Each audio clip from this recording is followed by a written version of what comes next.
The Punisher podcast, Thursday, 7:45 p.m. Eastern, exposing CPS and educating children to say no to CPS. Join the chat in the viewers pit and interact with us during the show. Maybe jump in the box and tell your story. Hear Becca talk about stipulating on Tuesday, Dana screaming, "America, where are you?" This is not just a podcast. It's an educator, and more so, we are a family. Join this family because we know CPS has taken that away. So we're right here. Make yourself at home, and we will all fight CPS together. Don't let them take away your hope, livelihood, or your life. Let's all fight this together.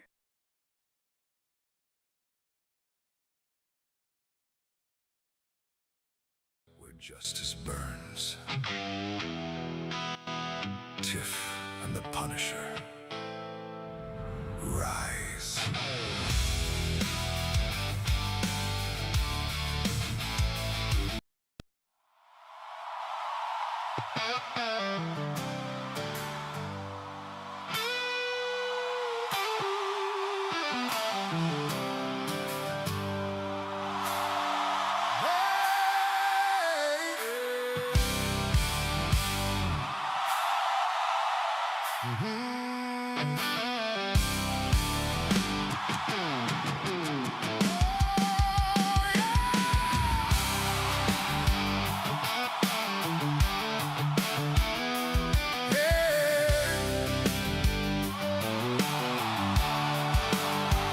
They are taking our kids every day.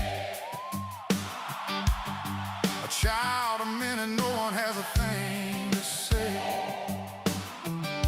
For those who have been isolated, don't be worried, you have a voice today. So listen up, everyone, here is the story. Child Protective Services is real. CPS is what they call it. They want our kids because it fills a lot of people's wallets. We all think it won't be us. We say when they come we will be so tough. It all sounds good when there's no one to take them, but when they come your voice gets to breaking. Stay calm, step away. CPS ain't taking no one today. We are educated. Stay calm, step away. CPS, you need to leave. I know the tricks up your sleeves. Yeah, you can't do what you're trying to do. We have done our homework. Don't do a damn thing without a warrant. You no longer will steal our kids this way.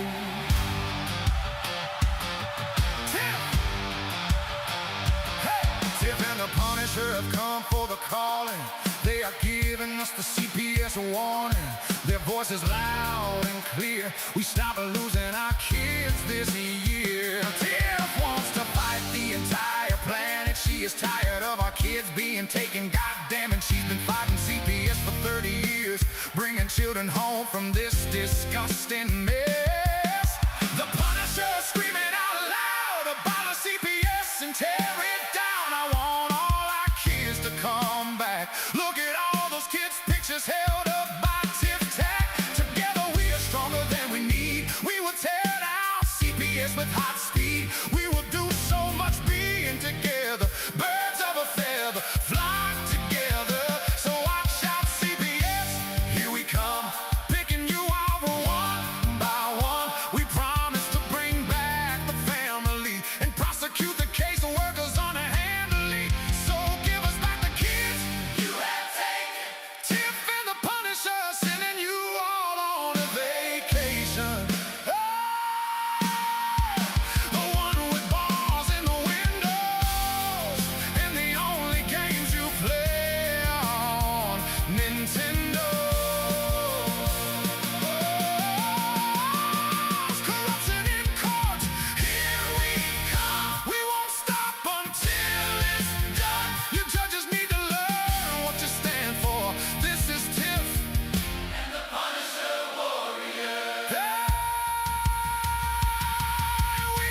So CPS, we plan on doing the stopping. Now stop!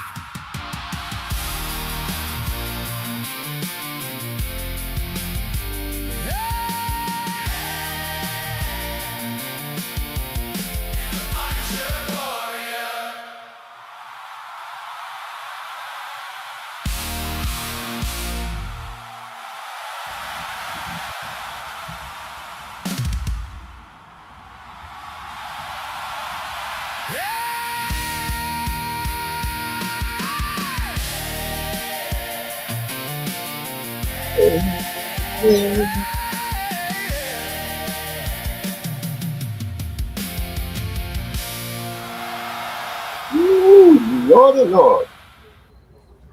What's up, Tiff? Oh, it's hot here today, so Oh boy, I'm it good. sure is hot down there. I mean, Yeah. hell, you guys are in the South.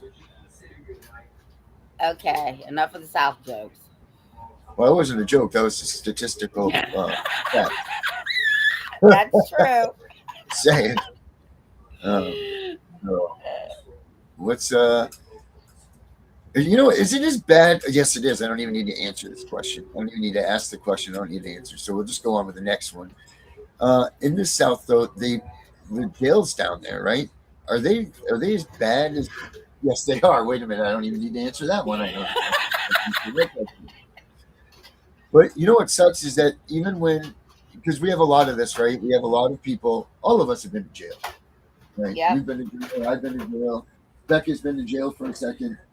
You know, everybody I think that we know in our circle, they've all been to jail. But it's crazy how you can still be in the United States. You can still be in jail, and I know jail isn't supposed to be any sort of fun time. You know what I mean? But you still have rights. You can still talk. You can still, but you know what? They put you in that little. They put you in that little system. Their little cubicle village that they build in there. They block that door, and that's it. It's over with. And the only people that hear from you are the ones that you choose to call if you're allowed to make phone calls that day. If there's not a riot, if they haven't locked the place down, right? Like there's all kinds of things that take place to make it so that you can't even communicate with the outside world if you even wanted to. But no one ever thinks about that because, again, this is one of those things that doesn't bother them. It's not bothering them, so they don't think about it. But even though you're in jail, you still have basic rights. You know, hold on a second, guys. When you are in jail, you have rights. You don't need to be. Hold on a second. Sorry, guys. Yeah, you do have rights. Actually, they're called prisoners' rights. Like you don't have your Fourth Amendment right to privacy because obviously you're in their house. I tell people all the time, use your Fifth Amendment right. Don't talk to anybody because they're jail snitches. Um, and anything that if somebody has a uh, longer sentence or they're looking at more time, they'll use it against you. So, um, but you still have your First Amendment right to freedom of speech. You still have due process rights, and even under the Fifth Amendment, even though I tell people to shut the fuck up while they're in jail. But go ahead, Right. Darren. I just took over for you. Well, no, that's fine. You're doing just fine. You can continue to go. Oh, I'm okay. just saying. You also have the right to face your accuser. You also have the right to a speedy trial. You also um, have the right to a jury trial if you know it's criminal, and we're trying to get that to civil too. Um, but the thing that I like most, and we have a guest tonight. The thing that I like most about this guy, of course, because he's talking about my shit, the Constitution. But I also like the fact that he is willing to come out and talk about the area that we both live in. Him and I both live in the same area. Um, I don't want him to talk about his case because I don't want Right. anything to get exposed. But I do want him to talk about what happened to him Right. at Because the this is what I jail. was going to say. Your biggest right that you have when you go to jail is you have the right to not have someone lay their fucking hands on you. And excessive force is becoming a thing in all of these jails. It's like these little punks get a badge and a gun. They were beat up in high school, and now they got the right to go ahead and just put their hands all over anybody that's in jail. Because I get it that there has to be order in a jail system. You can't have disenfranchised prisoners, because then it's like it's a plague. You know what I mean? Then it'll go on. So you have to have order amongst thieves. Let's just say it that way. But there comes a point where you cannot be excessively beating the shit out of these guys. And just because they don't listen to you doesn't mean that you get to lay your hands on them. Just because they're being mouthy doesn't mean that you get to lay your hands on them. And there's too much of that now. There's too much of this that's just coming out, a guy's not stepping over the line because his shoe's untied or something. And these guys are just beating the living shit out of these dudes. I've seen it myself. I'm sure you've seen it, and it's disgusting. And no one cares about that, because again, it's just like you being a CPS parent. They just throw you away. You go to jail. You deserve it. You deserve to be there. Doesn't matter what happens to you in there. It's a whole nother fucking world when you're in jail. It is not. And here's the other thing. Just because somebody gets arrested for something does not mean they're guilty. Right. What happened to guilty? What happened till innocent until you're proven guilty? Where is that? Well, exactly. Where did that shift to? Now you're guilty and you have to prove your innocence. Well, I guess a rebel he was here, but now he's not. I don't see him back there. I was going to say, well, let's bring out Rebel, because the hell with a name like Rebel, how do you not, probably go into jail with a little bit of a stigma to yourself already. There was a prison show that I watched once with a guy named Rebel, and he was a bad dude. He said he'll be back in 5 minutes. He's running to get his phone charger. It's at 4%. All right. Well, let me see if I can I'm going to find a video about what it's like in your rights in jail. Let me see if I can pull up something like that, like your rights in jail or something like that. They take your rights. Just for people that have never seen what it really is like in jail. Let's see if we can. First of all, when you get to jail, right, Tiff? Like it's freaking terrible. Like you get in there, they strip you down ass naked. They put you in these showers that they don't have hot water. Either that or the pressure is so much that it like blows the hot water through you. It's just a terrible feeling. You're butt ass naked in front of strangers. You got it. It's true what they say to you. Squat and cough. Yep. You gotta do that. Spread your ass cheeks. Yep. In front of this strangers, I'm sorry, but that's like personal stuff, right? But you give up your rights when you commit crimes in this country. You give up, and this is a fact. So people that are on probation, you are just an extended part of the prison system when you're on probation or you're on parole. You still do not, and this is a fact, you do not have your rights. Period. Well, you have some of them, but you do give up your right to privacy, right? Because your PO can come knock on your door at any time, and you have to let him in. Period. It's a terrible thing, So like you're scared, and you're when you're scared, and all of this stuff. Here we go. Here's a little video. Here you go. We'll watch this right here. This is a little to just let everybody know what this is kind of like here. Make sure that we're not small in the videos. Oh, there we go. Let's make him big though. All right. Maximize you, my friend. Oh shit, we don't even have the chat up. Back up, pay attention. There we go. All right. Here we go, guys. Today we're going to be talking about what to expect if you go to jail. This is not a pleasant experience. There's some COs, they will treat you like you are beneath them, you're scum of the earth. And there's other ones that are just regular people. there to do a job. You treat them with respect, they'll treat you with respect. Let's jump straight into it.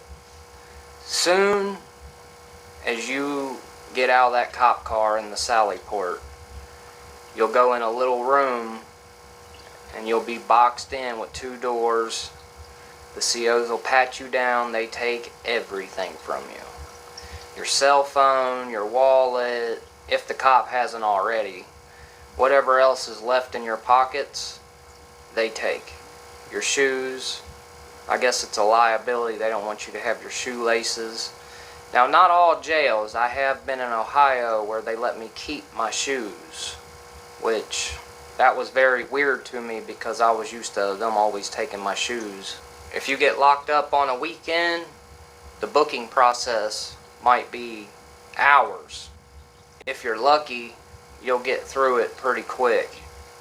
Usually they set you down in some uncomfortable plastic seats, book you in. They'll take your photograph, your fingerprints, they'll take all your information, and once that happens, they'll usually give you a free phone call, or they'll give you a phone card with like 5 free minutes on it, so you can call whoever you need to call once you get in the cell. Sometimes they say they ran out and you just don't get a phone card, so you just better hope and pray that somebody else that has one don't need it, or you get lucky enough to get out the next morning. We're going to go with you got a non-violent, pretty serious crime. You might be looking at a little bit of time. So after you get booked in, they're going to throw you in the drunk tank. Every drunk tank smells like a dirty, nasty sock. I don't know. I've never seen one that smells any different. It's just nasty. Most jails, you will set in there for up to 3 days, sometimes even a week. Heck, I've seen jails so overpopulated they keep people in there for 2 weeks. And we're talking like a little 10 by 10 room, no beds, no nothing, just a concrete slab that you sit on with a toilet in there with 10, 15 people. It's very uncomfortable, very unsanitary. I wouldn't wish it on anybody. You get out of the drunk tank, they usually take you to an assessment cell. Usually they have a 10-man cell that they throw you in for a few days to a week, and it's got the TV, hot pot, toilet, but you don't get commissary in the assessment pod. Now the assessment pod, what you're waiting on is for them to assess your risk level.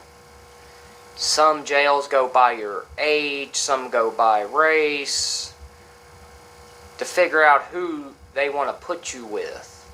The last time I was locked up, I was 32 years old, and they threw me in the young man dorm with a bunch of 18-year-olds, when I should have been in the middle-aged dorm.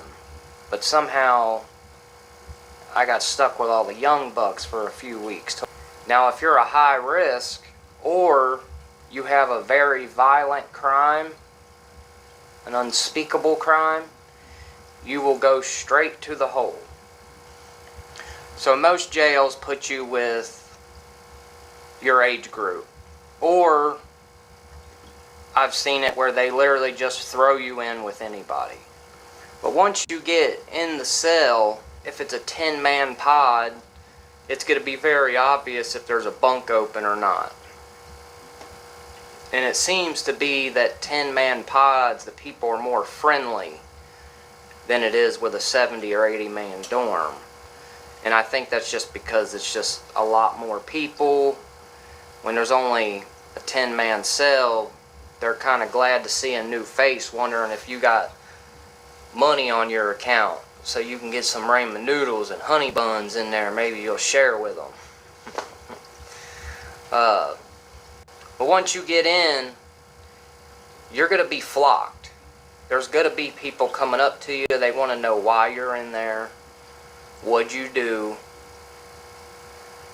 A lot of people are worried that they're sending in people to get information for their case, which I'm sure that happens. But most people that are in your local county jail is just petty crimes. Drugs, theft, things like that. You will remain in that cell or dorm until you see the judge and get final sentenced, or they let you out. If it's your first offense, you 100% you're going to get out on some type of probation. But if it's your second or third offense, you might just take your time because you're kind of used to the routine. That's all jail is. It's about getting in a routine. But I am going to warn you, your court dates are going to be far apart. Your court dates are going to be a month apart. Some places are 2 months apart. So if they give you a continuance, you're going to be sitting still for a little bit. So just try to get in some kind of routine, whether it's you get up in the morning, watch TV for 2 hours, eat lunch, play cards, whatever you like to do. Try to keep your mind occupied, and by the end of it, you'll be like, man, that went by fast. But each day, you're going to be so bored out of your mind. Jail is not fun at all. It is not a summer camp. The food is terrible. When I first got locked up, I was a picky eater. And by the time I got out, I was eating everything. Because you don't have a choice unless you got somebody to put money on your books. But that's the basic steps of when you get locked up. You go to the booking process, the drunk tank, you go to an assessment pod, and you go to the dorm until you go to court and figure out what your sentence is going to be, or until they let you out. I got a lot of new content coming your way. I'm going to link my other video down below, so please check that out. It's 5 tips of how to survive jail. All right, so that's it. That's the entryway. And I think we got our man back right here. So this guy, let's bring him out. Mr. Rebels. Rebel, What's up? how we doing? Well, I'm doing better now. Oh, good. You got yourself something to eat and everything else and ready to rock and roll? Yep. So your process didn't quite go as easy as that guy just talked about, huh? When you got picked up? Yeah, nah, it didn't go so good. I mean, it was fucked right from the beginning. I didn't tell you how it all started, but essentially, how my day started was, like any other day, pretty much. Woke up, and that day I had to go to Maryland. Every day it switches, but I had to go to Maryland and put up shutters and do this flower bed for this crazy cat lady. And I'm kind of scared of heights, so I had this guy who I thought at the time was kind of cool. I liked that he was like ballsy. He wasn't no bitch, like a lot of people. And I just thought he was cool. So, I had him take care of the high shutters, and, I had the bottom ones. And this will all tie together in a minute. But anyway, so, I work like a 12-hour day, and I'm on my way back, and it's been a long day. And I get a text from another guy asking me if I can help with the roof of his porch. He was building basically a porch. And, I already had a full day in. I'm like, man, but I can never say no to work. So I'm like, yeah, I'm riding back with him. Let me get to my bike, and which it was only like my second time riding a motorcycle. It's a long story, but I get dropped off on my bike and go ahead and decide to put in another 6 hours, So at the end of that, a big storm happens. Like as soon as I get to the guy's house in like Gerardstown, and basically, I'm on a motorcycle, and I'm not, and I'd never really rode one, and it's like an hour away from home. And so long story short, I'm heading back at probably 10 o'clock at night, you know, and having not done that, you know, I wasn't out committing crimes. I literally pulled like a stupid long uh, shift of work, you know, to benefit other people. You know what I mean? Just putting in an honest day's work. And that's what I did all day. And in the process, I don't feel comfortable on 81, you know, being on a bike. So I try and take these back roads and end up kind of getting lost. And it was during a big lightning storm where it was like an unrealistic, I don't know if y'all remember, like a year or two ago, it happened a couple times where just the lightning was like unrealistic. Like it was just literally every fucking 2 seconds for like 2 hours. You know what I mean? We're talking like thousands of lightning strikes in, you know, the course of 2 or 3 hours. I would have never made it there. I'd have been hit a bunch of times. I've been hit by lightning 4 times. So, That's insane. Uh, mhm. so long story short, I find and the rain that's coming down is these big ass droplets, massive droplets, and they're freezing cold. And I was scared a tree because I'm on the back road. I thought a tree was going to come down and crush me, or you know. So I called my girl to come get me. I'm like, "Yo, get the truck and the trailer and come pick my ass up, right?" So she's on her way. She takes forever, but she's on her way, and the storm lets up. So I'm like, fuck, this is my break. I might as well go. You know, I'm not digging around anymore. And go ahead and start to leave. And I end up passing her. Okay. Well, she's half blind, you know. So, and with it storming and shit, I'm like, you know, as I pass her, I'm like, man, her dumbass probably didn't even see me. You know, I need to go back and get her. And so it takes me like 2 minutes in my head going back and forth if it makes sense to stop and turn around and go get her and get caught back in the storm, or if I should just keep hauling ass home that she saw me, she'll turn around. I go back and forth for 2 minutes. I decide to turn around and be a gentleman.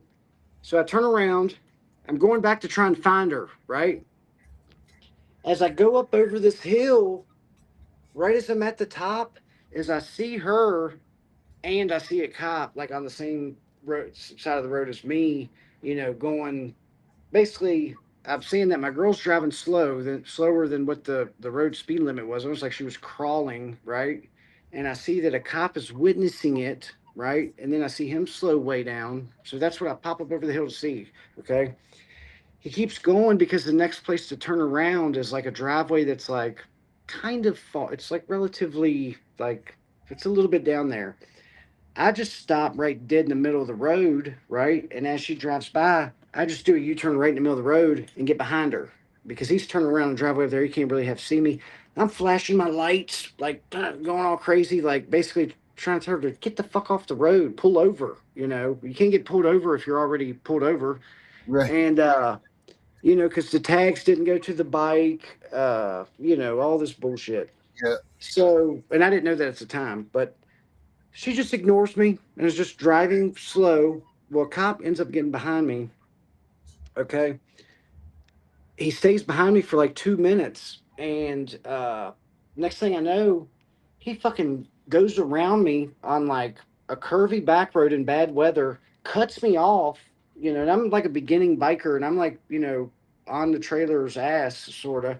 You know, he squeezes in, cuts me off, and lights her up. Okay.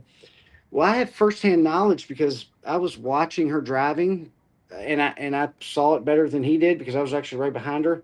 Is she didn't commit any moving violations, and there was no true probable cause or infractions for her to be pulled over. Okay, so I'm able to analyze and understand this, you know, as it's happening. Like, oh wow, this is like completely illegal. You know, she definitely doesn't deserve to be pulled over, and I know that for sure. And simultaneously, I see lights in my rearview mirror.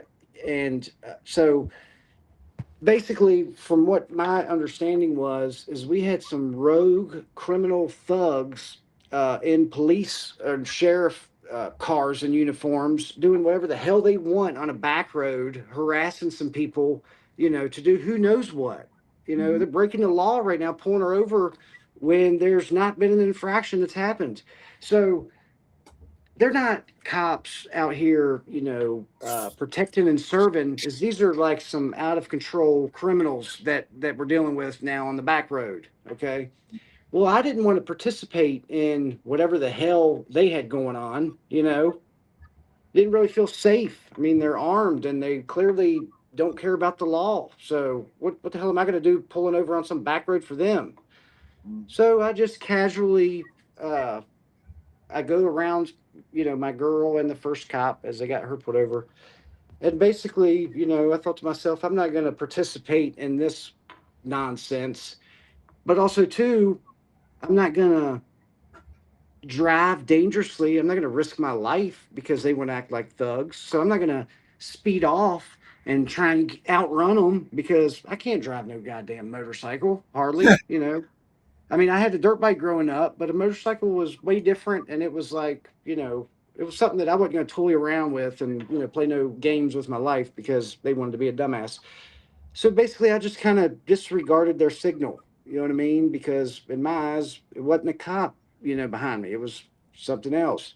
Um, so I just simply didn't pull over. I was still, going the speed limit or under because of the weather, and took them from almost like the West Virginia line into Middletown. So we went down 37, and we went through Stevens City and down Route 11, and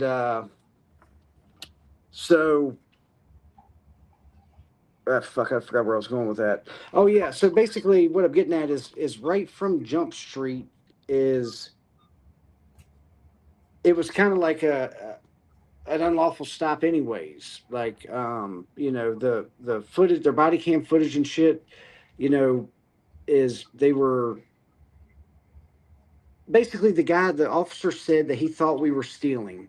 He said when he drove by, he had two different stories. First, he thought that the driver of the truck might be having a medical emergency, is what he said on the stands, because they weren't driving as fast as he or pulling out when he thought they should have. So he wanted to check to make sure that they weren't having a medical emergency.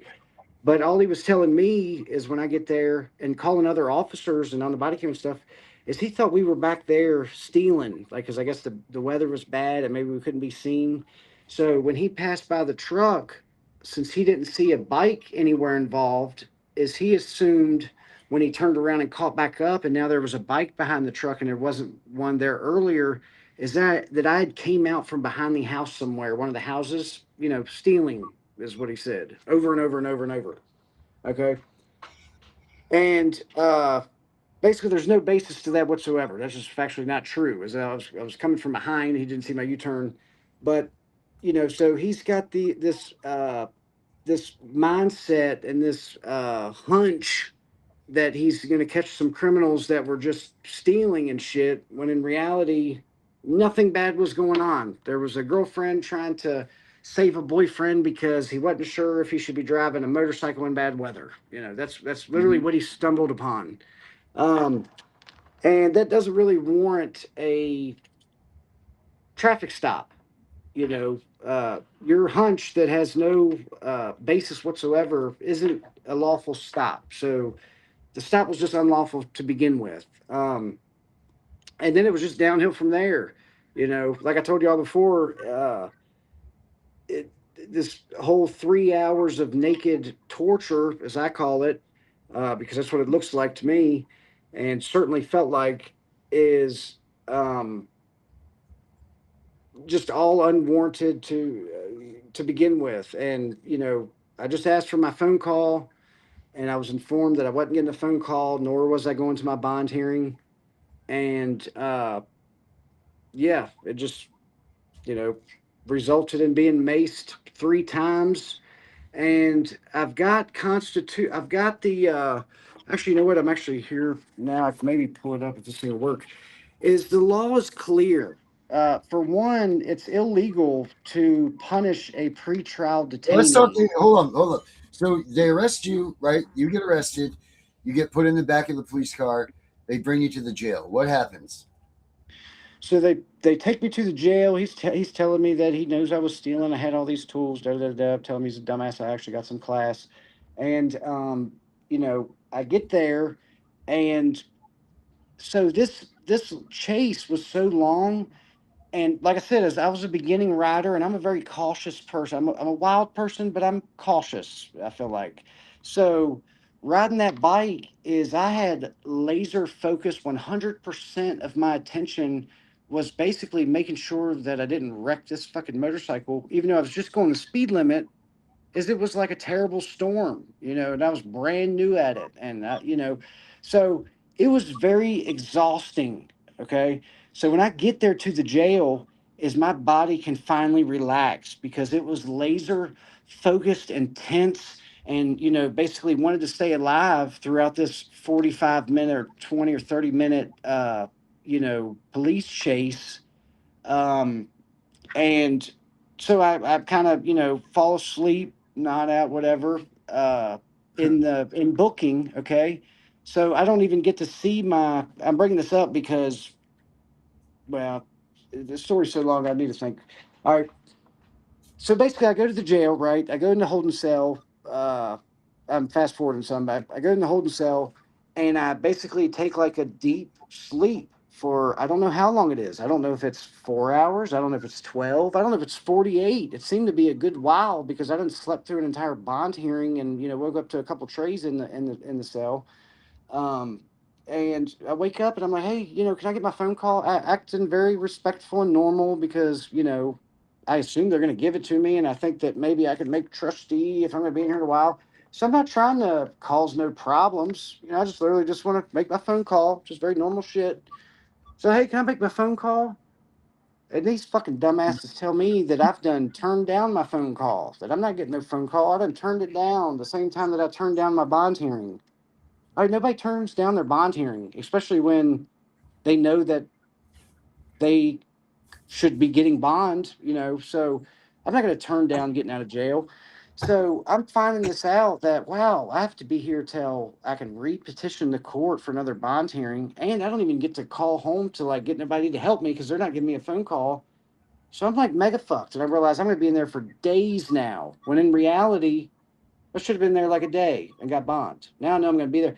End up being there 14 days. But so they're telling me this.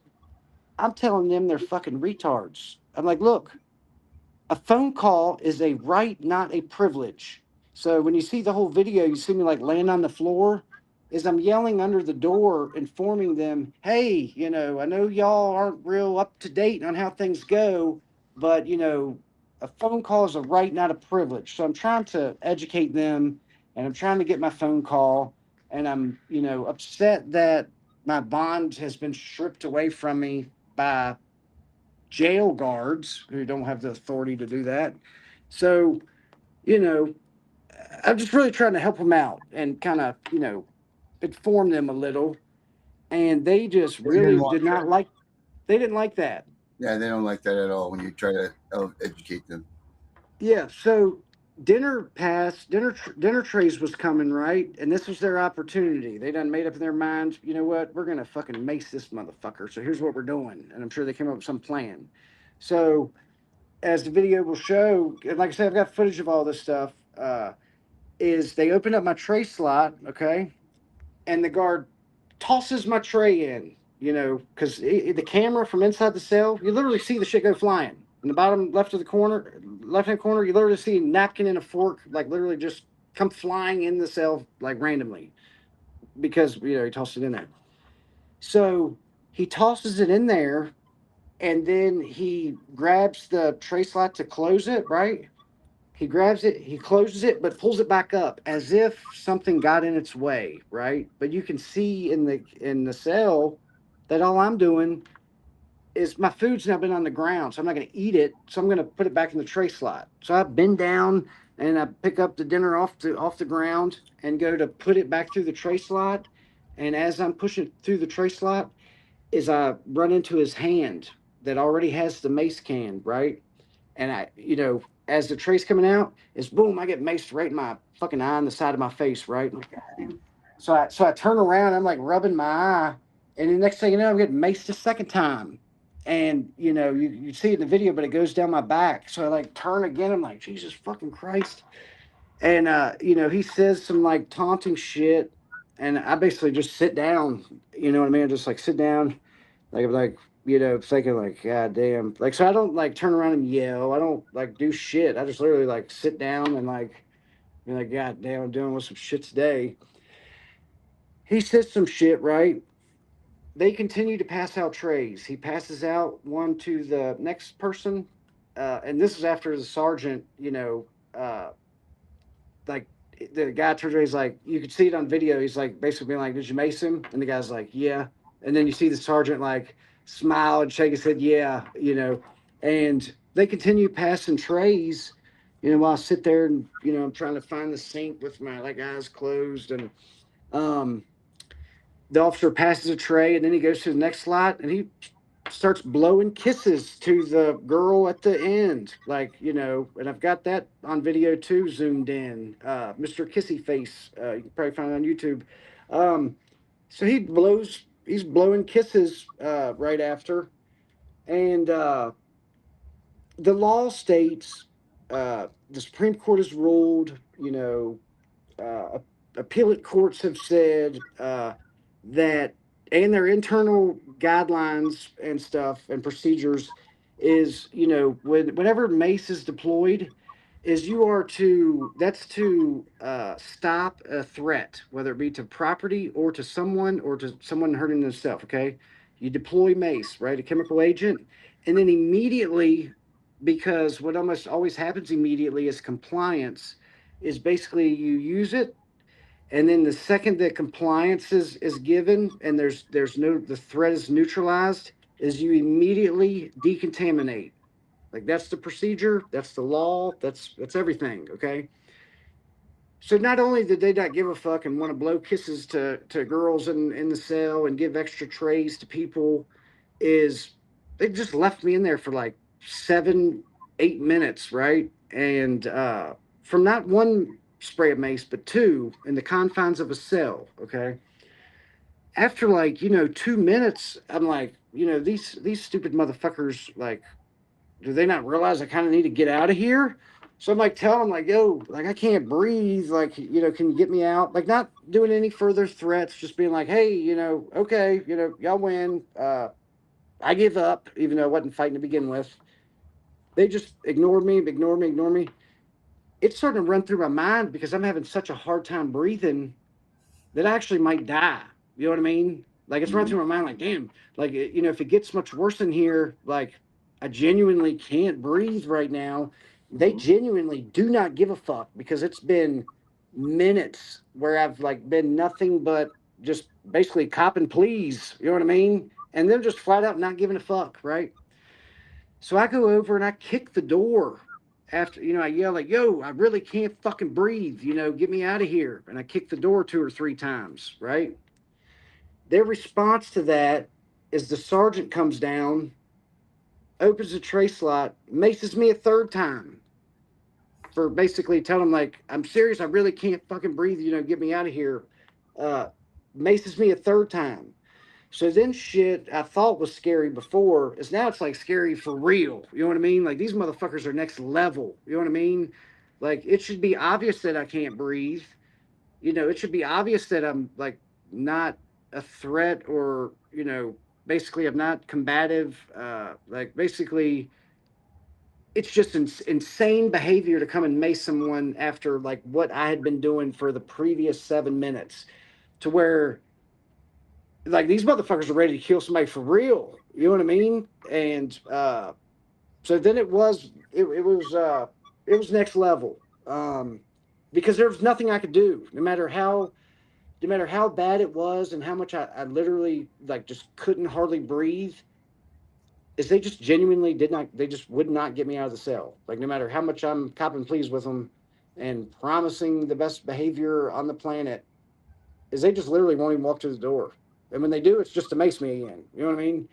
So, and come to find out, as I review the footage, is they're standing there gathered around watching it on the computer, and the one guy, Mr. Kissy Face, fat fuck, you know, he's sitting there giggling. You know what I'm saying?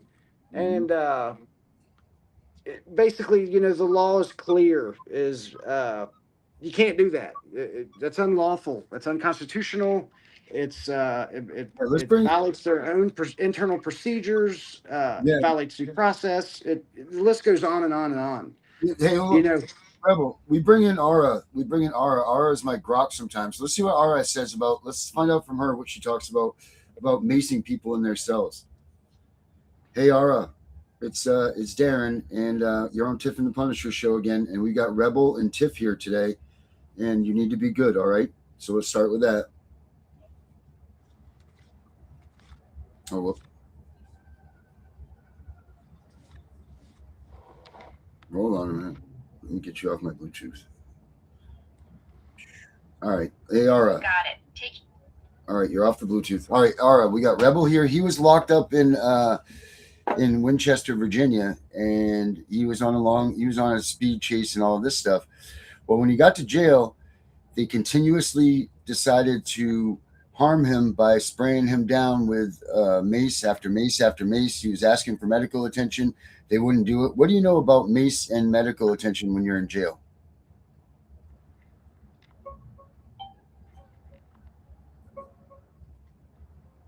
That shit's straight up torture disguised as control, and it's way more fucked than they admit. Pepper spray, or OC spray, whatever the fuck they call mace, is basically chili pepper extract in aerosol form. One blast burns your eyes, nose, throat, and skin like Satan's jizz for 30 to 45 minutes.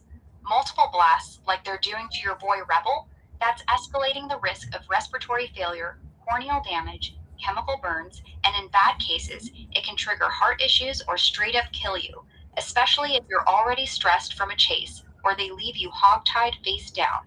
Jails are legally supposed to give immediate medical attention and decontamination, fresh air, water rinse, soap, clean clothes, not LOL keep suffering in your cell. Repeated spraying without medical eval is deliberate indifference, which is unconstitutional as fuck. Courts have hammered departments for this exact sadistic shit, leaving people marinating in it for hours while they beg for help. This isn't crowd control, it's punishment porn. Rebel needs to document every fucking detail, get medical records if possible, and lawyers love these cases. ACLU territory. These pigs get off on the power trip, but the lawsuits are starting to bite back. All right, so that's what she says about that. All right, Aura, thank you. I'll just stay tuned, okay? All right, so now go on with your story, Rebel. So, they leave me in there to brew a while, and basically, they got to write reports on, what happened, which I have the reports. Actually, I think I actually might have them right in front of me, actually. Here's the, so they lie in them. They say in the report, the guy said that, he said that I had grabbed the reason for the first macing was because when he went to pass me my tray, that I grabbed his. All right, here it is. Let me see if I can flip this around. I don't know how to flip the camera around. Is there a way to do that or nah? I might be able to do it for you, actually. Hold on a second. You trying to get your camera, the one that you're on here, flip it on the back? Yeah. Let me see if it recognizes it here. Cameras. Back triple camera? Yeah. The back triple camera. I'll go ahead and start reading it, though. It says, what is it? I don't know. I should have sent you a request. Did it do it? Oh, there we go. Accept. All right. So this is Sergeant Twig. He's the one that felt it necessary after, continued compliance to put me in a headlock and just randomly choke my face while I'm strapped down and carry around a paintball gun with OC spray in it, despite, being abnormally compliant, almost embarrassingly compliant. Let's see. Conducting security around, inmate Thomas told Officer Garcia he wanted to make a phone call. Garcia told him to wait until he conducted meal pass, which is a lie. Inmate Thomas did not like this response and began to strike his door with great force. Officer Garcia gave him an order to stop and advised him he would be placed in a restraint chair if he continued.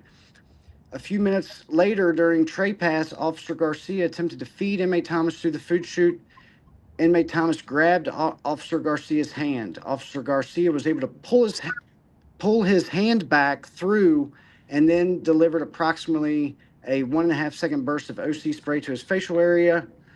The watch commander notified me, approved a restraint chair, and there's so many discrepancies. It would take forever to point them all out, but let's see. While waiting for the extraction team, so think about how silly this is, like how just dumb this is to put. While waiting for the extraction team, okay? So that means they made the decision that a team had to get me out, okay? So there's people that's on their way to booking to get dressed because they need a team to get me out, okay? So remember that. Notified, recent stranger advised me to get an extraction team together. While waiting for the extraction team to arrive in booking, inmate Thomas again began to strike the door. Inmate Thomas leaned up against the bunk and began to, quote, mule kick the door multiple times. I responded to the cell door and told inmate Thomas to come to the door and cuff up. Okay. If it's been decided that an extraction team needs to get me out, okay, worse behavior. So they're saying then I acted worse than what was required to require an extraction team, but I continue to get worse. Is then what logic is it that you're going to go by yourself and tell me to come to the door and cuff up? Mm-hmm. You know, that doesn't even make sense. That's not what happened at all. You know, and then just clear, like if an extraction team needs to get together, is worse behavior would warrant the extraction Right. They're team not going to come more. back and tell you with just one person. Here you go, buddy. Come on, try to get out here with me. Yeah, like, well, if my behavior is worse, it's clearly you want more people, not less. And they're like, oh well, he's acting so bad, let me get him myself. Let's go ahead and don't worry about the extraction team now that he's acting worse. Right. That's just silly and absurd. Inmate Thomas then walked away from the door and grabbed his blanket and held it up to his face. Inmate Thomas again refused my order to come to the cell door, so I administered a burst of OC to his facial area. When the team arrived, I set the order. Da da da da. Well, the video, which uh, I'm not like as savvy as I used to be. Like it'd be a quick little boom, boom, boom. I just click on the shit. But basically, the video will show that he just walks straight up, uh, and just fucking, um, maces me. You see him as he's walking down the hallway, literally shake his can of mace, open up the tray slot while I'm nowhere near the door, and just mace me in the face, for the third time then. Um, and in the beginning of the video where they're going to do the extraction, is he's got a different story. Then in that story, he said inmate Thomas attempted to grab Garcia's hand.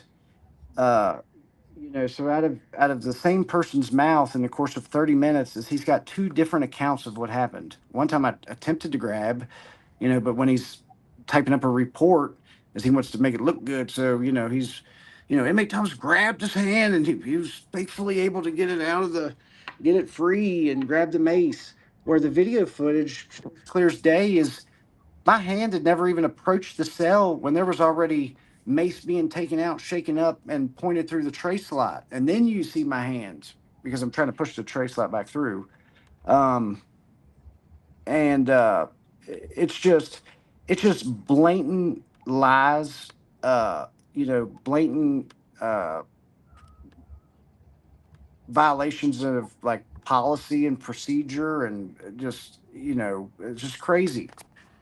Um, and even with all that aside, is the footage like shows it. Where I'm just basically begging for like the most basic of liberties. Like, say, for example, when I'm put in a restraint chair, is they take turns going back and forth. First, Twig has to have me in a headlock randomly, when I'm being respectful and ending every sentence in sir, as he feels the need to randomly have me in a headlock while they're applying straps to my body that's not resisting. And then, Then he wants to give the other officer a turn. So the other officer grabs my head and is pushing it down in between my legs. And that's like a very strange thing you don't really ever see or hear of, or really, I've never in my life, felt what that feels like, like how much that can actually kind of be hurtful and, hard to breathe and be a very uncomfortable thing to do to someone. It never really crossed my mind. But basically, if you put someone in a chair and you grab the back of their head and you push it down and you push it into their crotch with probably 50 to 100 pounds of pressure, that's actually a pretty painful thing. It's not very it's actually quite a bit worse than what I would have imagined it being. They just took turns doing that for fucking 5 minutes, while I'm sitting there telling them, like, just tell me what to do, guys, I'll do it, I'll be compliant, da, da, da, da. And the law is clear. I'm trying to pull it up. Evidently my internet's not working. Is the Supreme Court and the Constitution and all of that shit is very clear on you just can't, for one, you can't punish a pretrial detainee, but two, you can't, you can control threats and, bad behavior, but when there's compliance, is you can't just do whatever you want and like just punish and hurt and cause pain for a prolonged period of time when the behavior of the person you're punishing has been nothing but the absolute best possible behavior that you possibly could have. Like, you literally couldn't possibly do it better. You know what I mean? Like, I'm ending every sentence with "sir," and like I'm saying every sentence, like, just going above and beyond, and basically not resisting any kind of movement they're attempting to do with my body. It's like I'm making sure verbally and in every way possible that I'm not going to resist whatsoever. You know what I mean? Because as far as I was concerned, is the motherfuckers were willing and damn near almost did literally fucking kill me for no goddamn reason, because I wanted my phone call, and then felt like I knew more about the law than they did and wanted to share some knowledge. That was the thing that I did so terrible. you know and so I wasn't playing around with them, because these motherfuckers were, as far as I was concerned, about as evil and heartless and unpredictable as you get, because it's hard for me to fathom uh doing shit like that. It's one thing if somebody, I'm not saying somebody couldn't deserve it, I'm not saying that what they did is something that should never, ever, ever happen in a jail. I may have acted once in my life in a way that was that sort of punishment was maybe somewhat close to appropriate, but basically, but probably not. But what I do know is that situation is basically, I literally just wanted my fucking phone call, and I was kind of distraught that I was literally forced to still be in there when I done had a bond hearing that I should have went to, that they randomly took away from me, and don't have the authority, or shouldn't have the authority to do that. And that was it. Like, I wasn't making threats. I wasn't like, oh, you're not going to give me a phone call, motherfucker. You wait till this door pops, I'm going to bust your ass. Like, there literally wasn't nothing. There was no threats. There was no nothing. It was me informing them of what the law is. And, that was it. And, I could get how that could get people fired up, especially when you feel like you're the authority and shit. I could get how that could upset you. But to put someone about as close as they've ever been to dying over that is just, completely insane and inhumane and unlawful and unconstitutional. And, the list goes on. So, Rebel. Yeah. First, I want our viewers to understand Rebel lives in the same town as me. He's Well, I dealt with the did. same police as me. But anyway, have you reported this to the Virginia Department of Justice? No, I haven't yet. Basically, I'll tell you what. We can turn the camera around if we want again. All right. Um, I don't know what's going on with my laptop.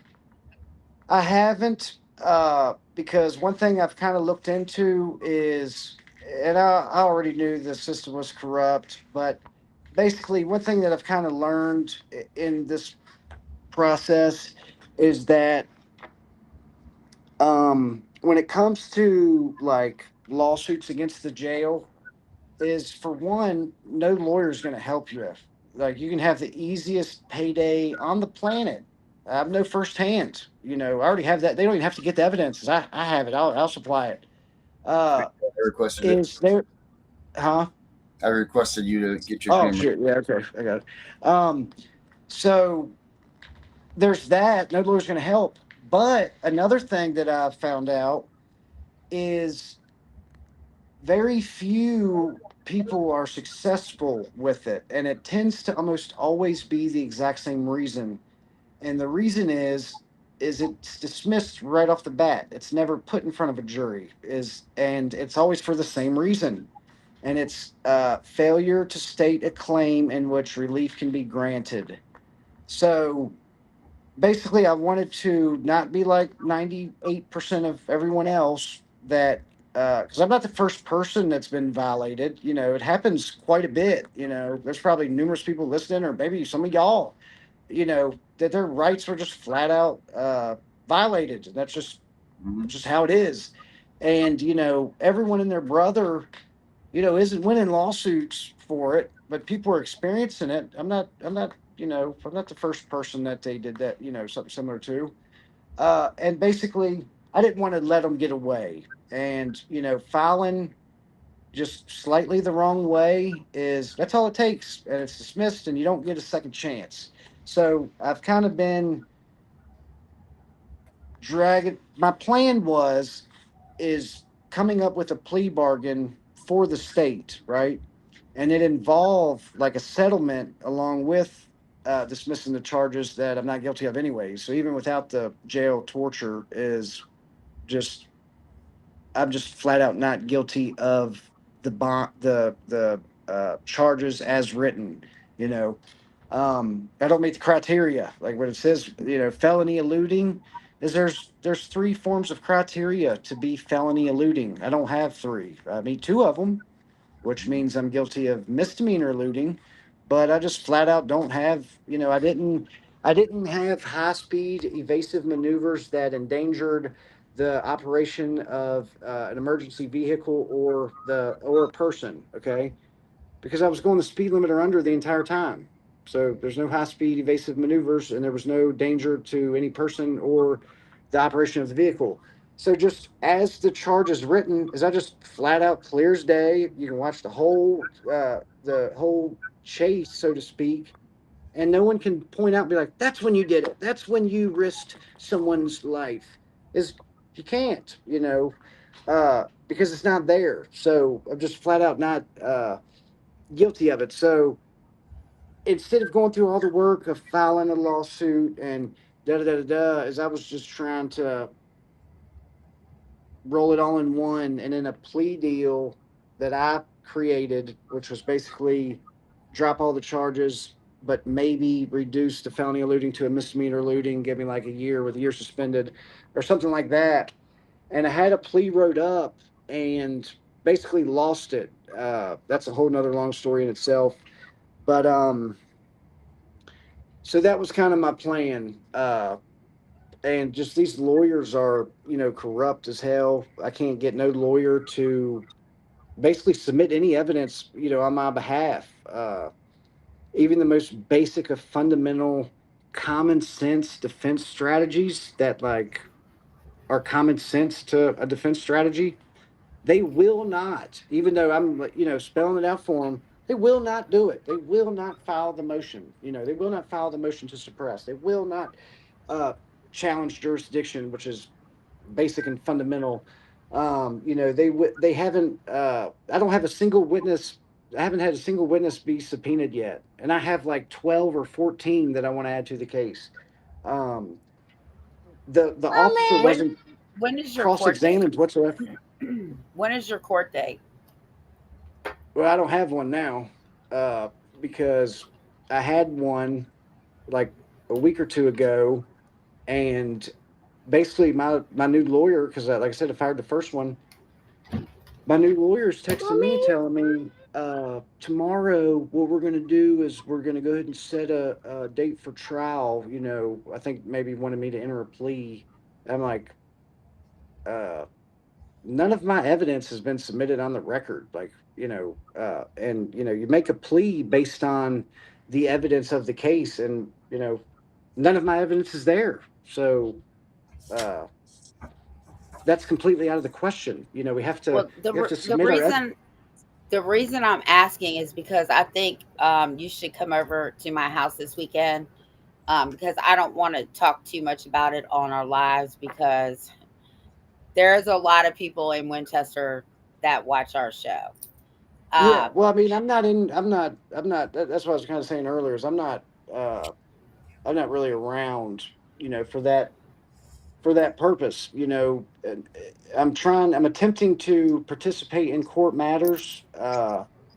And the day that I had court, is I didn't just not go to court, is I was actually texting my lawyer the day before and the morning of beforehand, letting him know that, hey, I would like to participate in court. Uh, but I just can't. But I would like to do Zoom or something, which is a capability of the courts. They used to actually require it during COVID. And they just flat out. And I called the clerk before court and said, hey, I'd like to participate, via Zoom, da da da da. And yeah, so letting me participate is they issued a warrant for failure to appear, and so yeah, I'm working on that. Um, and it's just and so I'm trying to get my lawyer to recuse himself, okay, because he doesn't understand the most basic of things, for one, and two, uh isn't putting up any sort of reasonable defense whatsoever, considering I have no evidence on the record.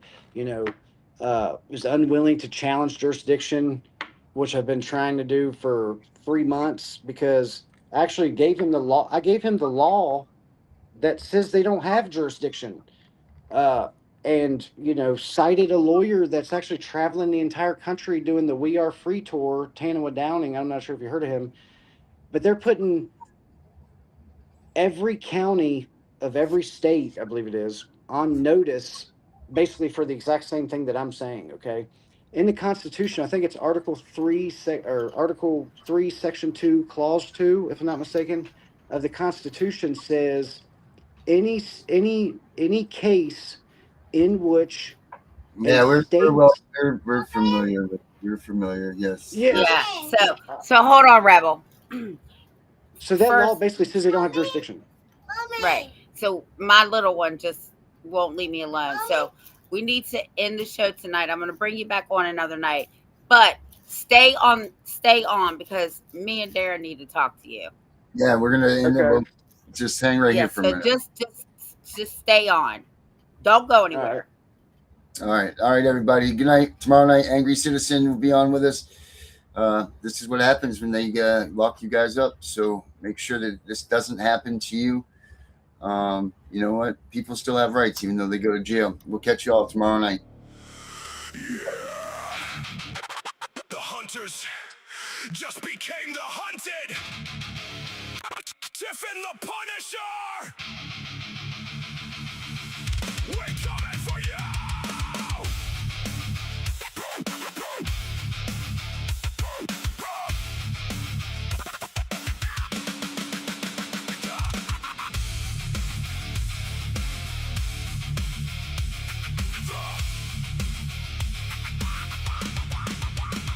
Systems corrupt, snatching kids in the night. Foster care pipelines, profit from the fight. Lies on the paper, judges paid off.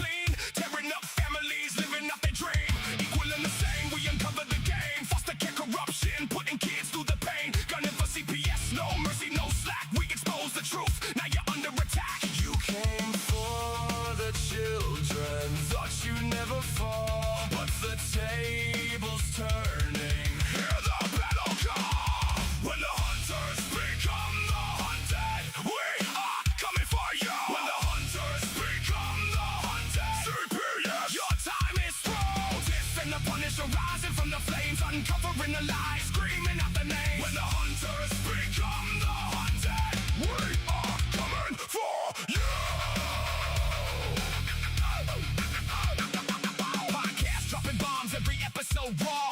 Real survivor stories breaking every law. You hunt the parents, label us all insane, but we flip the script, now you feel the pain. Gunning for CPS, equal and the same. Breaking down the system, screaming out your name. Foster care secrets buried in the dirt. We dig them up deep, watch the whole thing burn.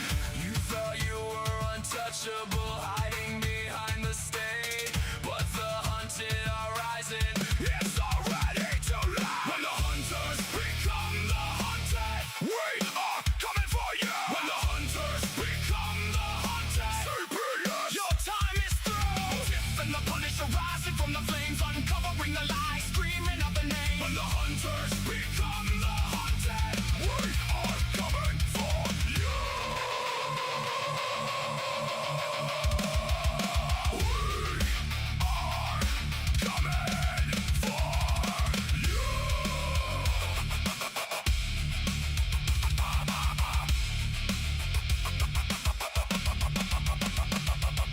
Gunning for CPS, equal and the same. Uncovering foster care, your empire, foster day.